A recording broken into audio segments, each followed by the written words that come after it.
So I just went in and stopped here at the Sleep Inn in Joplin, right here in the same parking lot with the Petro. I found the knock sensor for my truck. I've got to go out of the way about 85 miles to get it tomorrow, and normally I don't get a room, but I got here early and I had to wait. I figured I might as well wait here and go on up there in the morning. So the Sleep Inn here in Joplin, if you've ever wondered, I mean, it's a nice, neat looking place that if you've ever been in the front parking lot, I'm sure you've seen. And with it being a new facility, it's pretty doggone clean and pretty nice at that. So I know there is a Planet Fitness about 8 miles from here, I think is what it is. I'm finna put that in, go check that out, and go get something to eat, and get on, get the sensor in the morning, get on to Indiana, get it put in, and get on another load. So I was riding up Highway 83 through Missouri, heading to Sedalia to get my knock sensor, and come around a curve, barricades out, no warning, no direction, just said Highway 83 closed. So Google said take a left, and it said take a right, and then the road kept getting narrower and narrower, and then it turned into dirt. It was a very nice dirt road, but yeah, it's still a dirt road. But I was not in a hurry. I was just keep back, taking my time, figured out to see where it took me, and about an hour and 45 minutes later, it brought me out about 30 minutes from Sedalia. Like I say, I've been calling every dealership I come to since I left California, every other one. And here is the position 2 NOx sensor. This is the first place I found that had one, was Sedalia, Missouri. There's the part number if you want to try to look it up online, for the 18 Chevrolet Silverado with the Duramax. And here's what it looks like. My personal wonder, I'm curious if the only difference between the position 1 and the position 2 is the position 2 has such a longer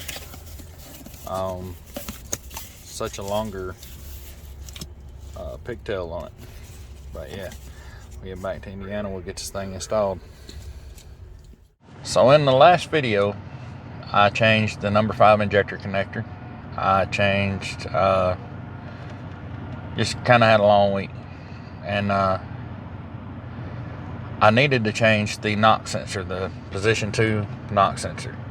And I was going to do a video on that because I did the position 1 knock sensor, and I may uninstall and reinstall it just to get that video. But the other night I was so frustrated. I was tired. It was raining. I was aggravated. I did get to do it at the shop at work, so that was great. But there was a lot of people in there, and all the noise, you wouldn't have been able to hear me on video if I tried to make it. So I did get it installed. When I first fired the truck up, I cleared the codes, the light was still on. Drove it around that night, light was still on. Let the truck sit and run all night while I slept. Woke up next morning, checked the codes, no codes.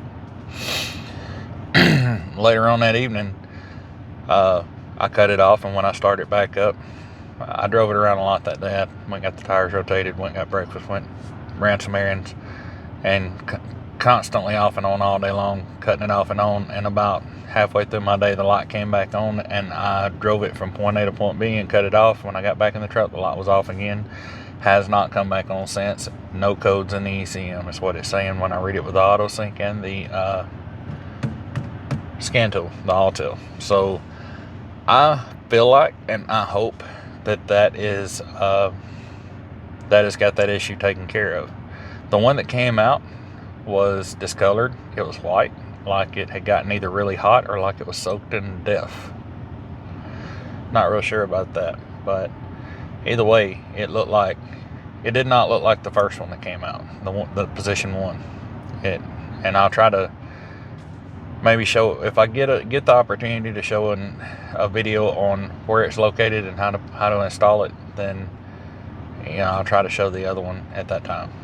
But I went ahead and picked another Bakersfield, California, and fifth wheel, and I've hooked up. I'm in Effingham, Illinois, and I'm headed that way. So this is the setup that I'm pulling today. It is a 38-foot Solitude fifth wheel, and get right over in here. This is my BMW Companion fifth wheel. Okay, I'm gonna go ahead and zoom this out a little bit for you guys so you can see it a little bit better. It's kind of a wide angle right here, so it makes things look a little bit off. What I did when I bought it, I wanted the fuel tank. I'm gonna go ahead and raise this up. I had to have the fuel tank, and then I also had to have, I wanted a toolbox. And what I did is, and what I was told, this big plate that goes across right here, that big structural plate, it had a little bit longer ends hanging off of both ends, and I trimmed them off with a Sawzall. That gave me a 2 inches, 2.5, 3 inches in the back. I think it's dead on 3 inches in the back between my toolbox and that. And honestly, a little better than a 1/2 inch up front. But it fit, it works. It's been 1.5 years, no issues whatsoever. And then I just put my bars for my weight distribution right there. And now to slide the hitch, I have only done this, I slid it when I first initially bought the hitch, and not even with a camper, it was with my own personal gooseneck with a fifth wheel attachment on it. So I got to get that. This turns into a catch-all is what it does.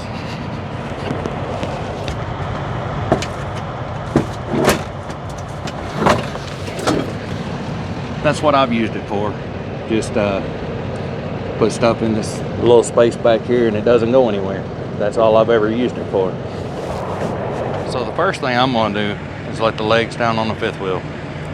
Take the weight off of the truck. And the reason I'm gonna do that is because it's liable to jerk, or, you know, I want it to be as smooth as possible. The space back here is clean to where I have room to slide. There is 3 inches between the back of the frame of the fifth wheel and my toolbox. 3.5 inches, and there's 3 inches behind the fifth wheel here that I measured it. I did do this once before just to make sure everything was still in good working order, and it did fine the first time I slid it. So first thing you want to do, I learned this from another YouTuber years ago when I was researching this stuff. I saw a guy completely mangle his tailgate, and you think about it, when you slide it, you're sliding the trailer further away, so there's no reason you should get into your tailgate. Tailgate comes down, check and make sure there's no obstacles back here, and then the next thing I'm gonna do, lift this lever up. That unlocks it where it will slide. Now I do have my breakaway fish through there so it didn't get tangled up on anything, but now when I start to slide it, all I'm going to do is apply my trailer brakes like this. That's got the trailer locked. I will put the truck in drive and pull forward, and it should slide. Now I'm in the truck. I'm applying the handbrake. I let off the foot brake, and we should start to slide. And there's the end of it. I felt it when it was finished.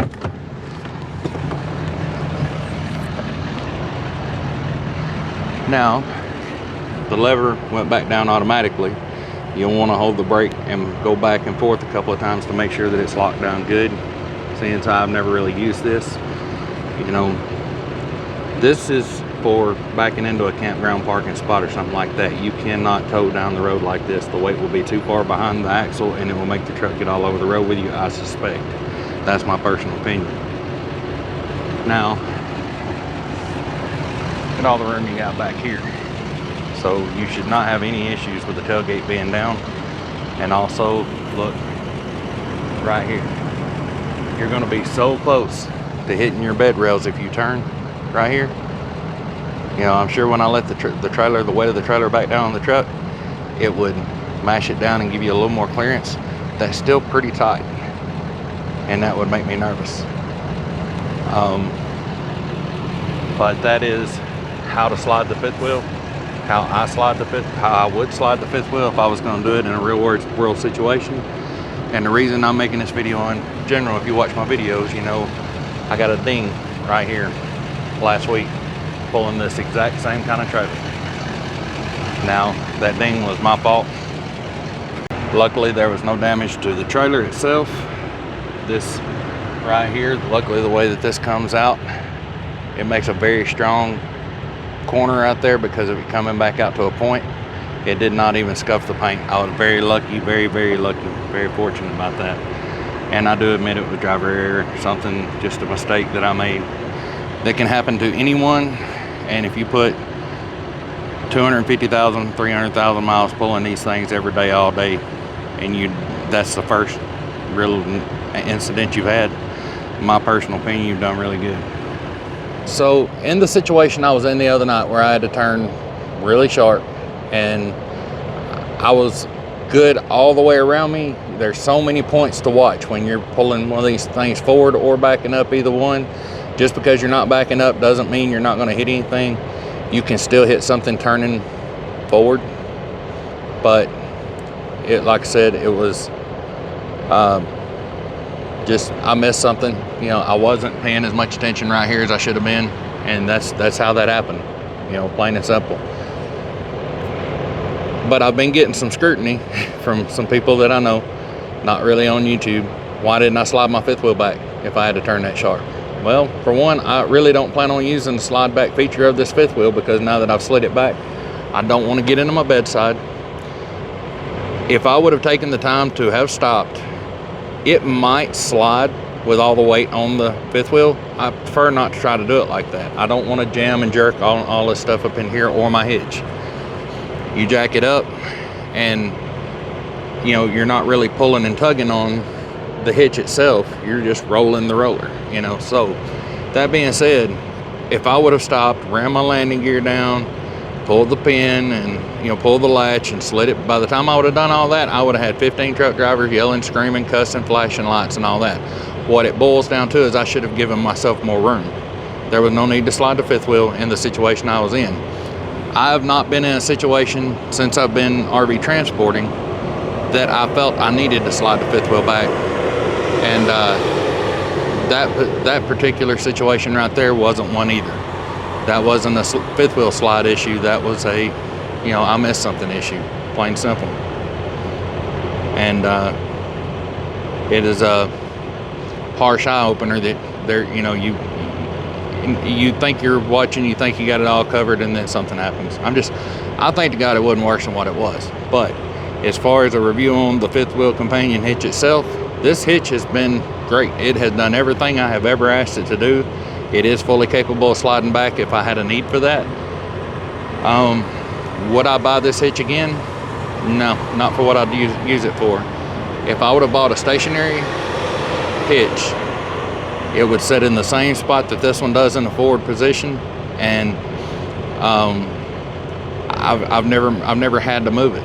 I didn't have to move it the other night whenever I got the cab of my truck. I don't think it would have helped anything. I think I would have wound up getting back here, you know. The first video that I watched when I was considering the BMW companion, I'm pretty sure he was in a Dodge, and he slid it back, put his tailgate up, left his tailgate up. When he turned, he tore up the top of the tailgate, and I believe he even got some of this bed corner, I'm not sure. So that's things to think about. I had another driver call me the other day, and he had dinged the back of his cab, and he said, "Yep, I'm done. I'm getting a sliding fifth wheel." I said, "Okay. Which one do you recommend?" I said, I love mine. I've never had to use it, but I love it, you know. And he says, "Well, that's going to, if it keeps me from getting in trouble like that." I said, "Now you do realize you still have to recognize when you're getting in trouble. Stop the truck, put the landing gear down, pull the latch, and slide the fifth wheel." He said, "It doesn't do it automatically when you turn." I said, "No." So that's another reason I made this video, because some people have got the conception, and I in all honesty, I believe there is one that locks on somewhere or another, and it knows when you turn, and it does slide back and forth. I think I've seen that somewhere. I can't give you a name or a brand or who sells it or whatever, because I don't remember. I saw it one time and I thought, man, that's cool, and turned around and walked off because I didn't need it. you know. But if y'all know of that, or if y'all, I can't think of it. It was a video, it wasn't in person. So hell, for it, I know it could have been a concept, but as far as I know, the ones I've seen, every one of them are manual. You have to get out, come back, pull the latch, slide them back, and then slide them back forward. And chances are, it's not a all-in savior. You still have to watch what you're doing. You still have to be very, very careful. I believe if I let the legs back down right now, and I let the airbags air out of my airbags, I would get more clearance right here, you know. So, but I don't back up often, and when I do, it's not into tight spots. You know, you say I backed up into this parking spot, but there's 1, 2, 3, 4 on each side of me. I mean, I have plenty of room. So I believe, in my personal opinion, this is more for camping, when you're actually at the campground and you've got to put it in a tight spot. If I had to do it again, I would buy stationary. Less weight and easier to get in and out. If you're with a company that pulls a lot of goosenecks, you could possibly maneuver that one out, the small one, out of the way, and still drop your gooseneck ball in and use it. This joker right here is super heavy. It takes all I can do. If I put a strap in the front and a strap in the back, and I put the strap up and across my shoulders and lift with my legs, it's all I can do to move that one off the ground.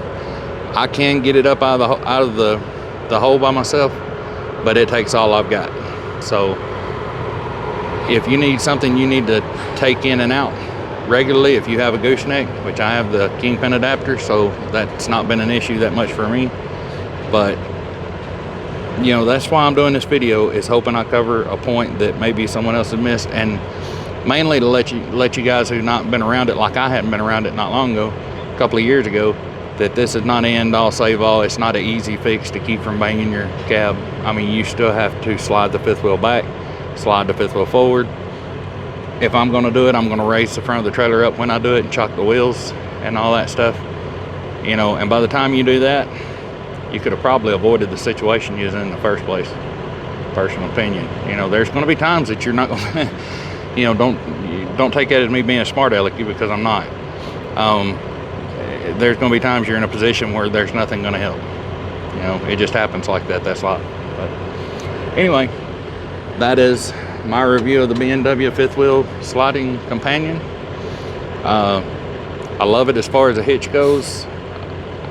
If I had to buy it again for the same thing that I'm doing now for RV transport, the company required it when I bought it. That's why I bought it.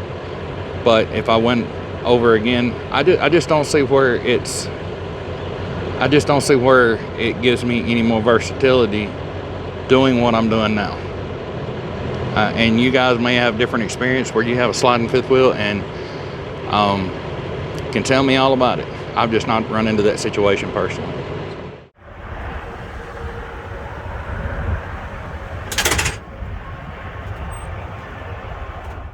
So it is Monday morning, about 8:15.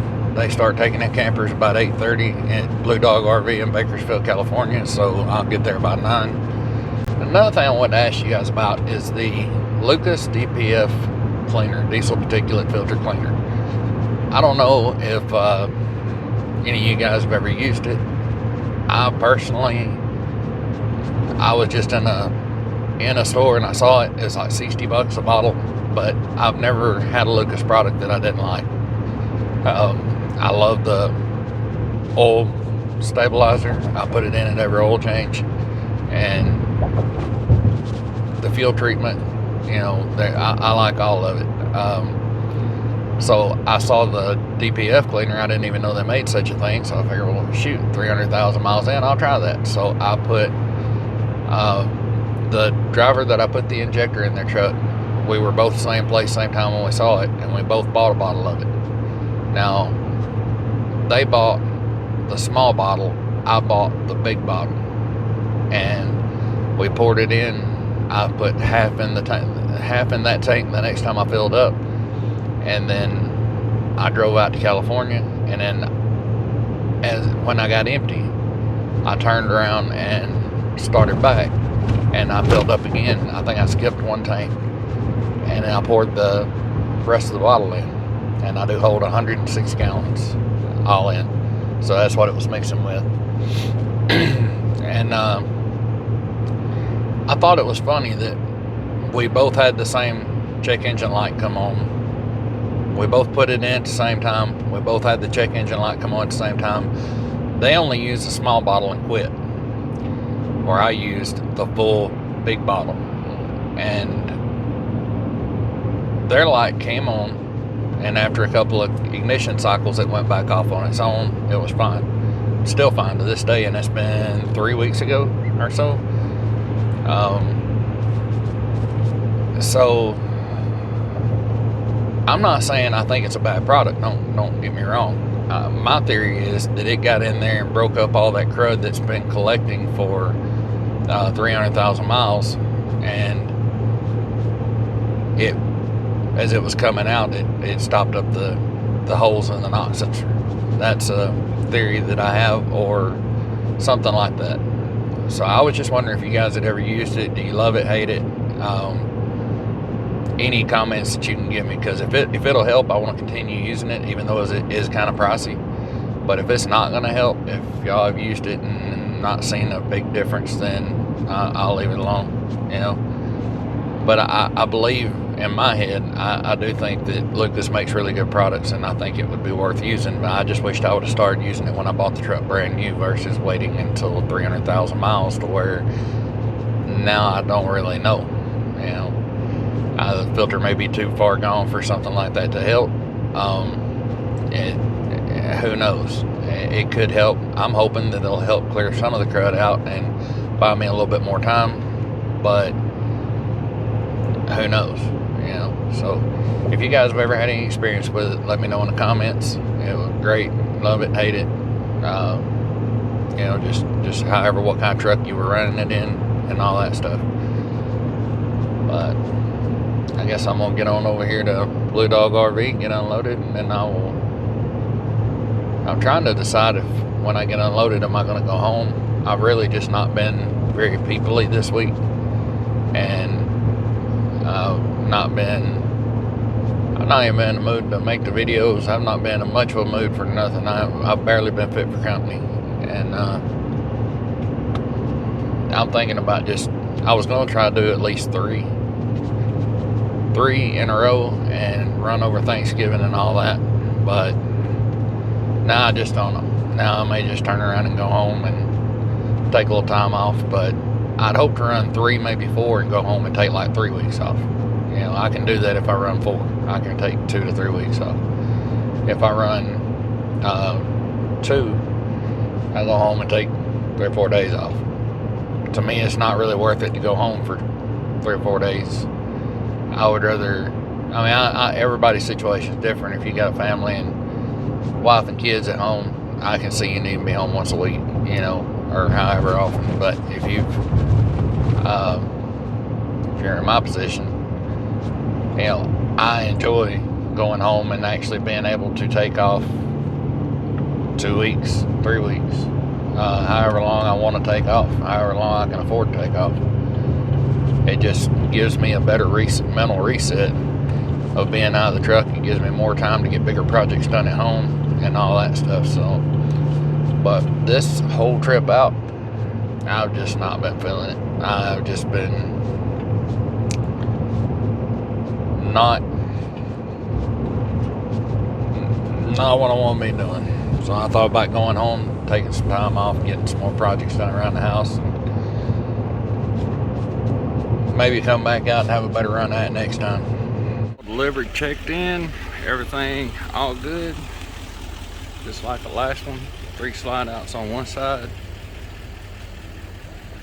Oh Lord, the other one only had 1 on the back. This one had 2 on the side, so 5 slide outs. That's why this one seemed heavier than the other. So now I'm at Mr. Car Wash here in Bakersfield. I love these because I think it's less than $30 a month, and wherever I deliver at, I can find one close by, which this one was about 3 miles away from Blue Dog RV, and come around and get the truck washed off. This is my 3rd time through, so She ought to be pretty clean, but I have neglected it for a while, so. But anyway, I wanted to, watching her, so. Anyway, kind of wanted to talk about the load. It was $1.91 a mile, 2,125 miles. Grand total was 4,058.75. Yeah, 4,056.75. 4,056.75. And I was looking. I used right at $1,125 in fuel. So that's a fair load to me. I hope this doesn't get too loud, but yeah, so I hope y'all guys got something out of this video. I'm gonna finish getting the truck washed, and I'm gonna decide if I'm going home or going back for another one.